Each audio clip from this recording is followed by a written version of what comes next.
नमस्कार मैत्रिणींनो, रंजना किचनमध्ये तुमचं अगदी मनापासून स्वागत आहे. आपल्याला आज बनवायची आहे कैरी, कांदा, लसूण यापासून भन्नाट रेसिपी. तुम्ही जेवायला बसायच्या आधी 5 मिनिटात ही रेसिपी करू शकता. 5 मिनटंसुद्धा नाही लागत, 2 मिनटं म्हटलं तरी चालेल. त्यासाठी आपण घेणार आहोत कैरी, कांदे 2 आणि लसूण. इतकी भन्नाट रेसिपी होते, तोंडाला चव देणारी. ताटात ठेवली तर शिल्लक तर राहणार नाही, पण 2 घास नक्कीच जास्त जातील. उन्हाळ्यामध्ये असं काही कैरीपासून बनवून खाल्लं तर खरंच जेवणाची रंगतच वाढते.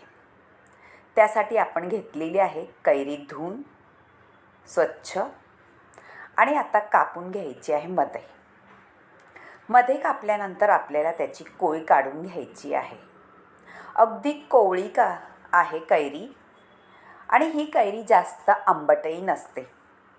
त्यामुळे मुलांना किंवा म्हाताऱ्या माणसांना ही पदार्थ वाढला तरी खोकला किंवा काही होणार नाही असा पदार्थ आहे.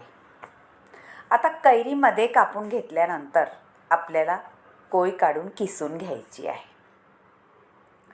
मैत्रिणींनो, किसणीने किसल्यानंतर छान असे कैरीची किस तयार होतो. तुम्ही नक्की व्हिडिओ संपूर्ण पहा. 2-3 मिनटाचाच आहे, जास्त काही वेळही लागणार नाही.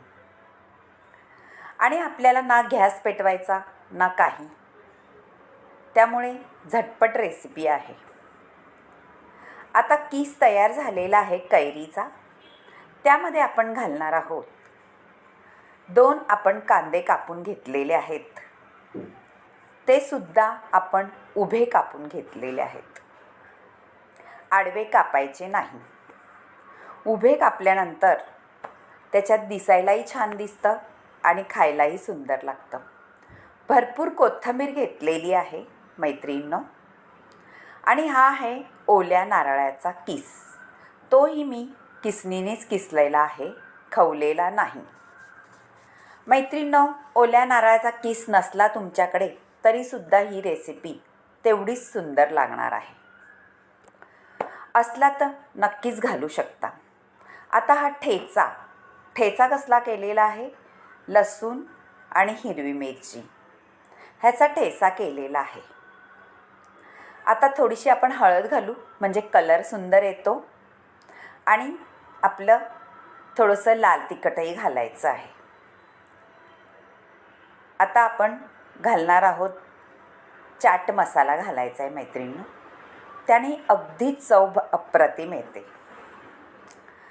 आता चवीनुसार मीठ आपल्या अंदाजाने घाला. तुम्ही किती मिरच्या घातलेल्या आहेत त्याच्यावर आहे. मी 2-4 मिरच्या घातलेल्या आहेत, थोडं तिखट घातलेलं आहे, कारण मुलंसुद्धा ही रेसिपी खाऊ शकणार म्हणून. आता सगळं मिक्स करायचं आहे. नाही तेलाचा वापर करायचा आहे, नाही काही. छान अशी ही कैरीची कोशिंबीर तयार झालेली आहे. नक्की करून पहा आणि रंजना किचनला लाईक करा, शेअर करा, कमेंट करायला विसरू नका आणि सबस्क्राईब करा. आपण भरपूर कोशिंबीर बनवतो, पण उन्हाळ्यामध्ये कैरीची कोशिंबीर कधी बनवले का? झटपट आणि पटापट, तोंडाला चव देणारी. नक्कीच ताटात ठेवता शिल्लक राहणार नाही आणि 2 घास किंवा 2 चपात्या जास्तच खाल. बाय मैत्रिणो, भेटूया अशाच नवनवीन रेसिपीमध्ये. तोपर्यंत कैरीच्या कोशिंबिरीचा स्वाद घ्या. Bye bye. भेटूया पुढच्या रेसिपीत. तोपर्यंत स्वस्त रहा, मस्त खा. बाय.